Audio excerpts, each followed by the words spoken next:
how did this come about? And how is it not a distraction from the core competency that you guys are building? But how did it come about? Who woke up one day and said, "Hey, we have a real market we can attack here"? Well, let's be realists. We're following the same business model that we did for the nano reactor for the PUREVAP. But we have learned something. So before we go, before we started going public and mainstream and talk about what we're doing, we make sure that most of the dots are covered and all the points are covered before we start talking about it.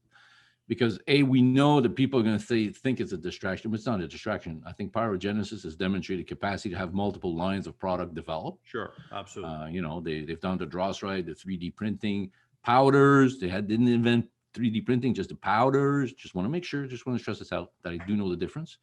And they're now using their expertise on torch for the metal. Basically, it's PyroGenesis has multiple lines. This was a project that we're actually looking when we started in 2015. For a series of reasons, we went to silicon metal.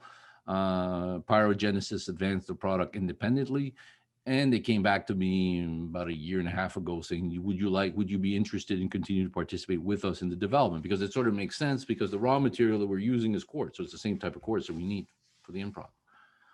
And lo and behold, it evolved to a position where it is. We've already done some market research. We have some people already interested in the product if we can deliver it the way it is.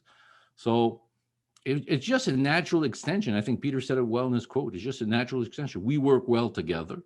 Pyro develops the technology. We develop the marketing and the end user part of the business. And we'll continue to do that.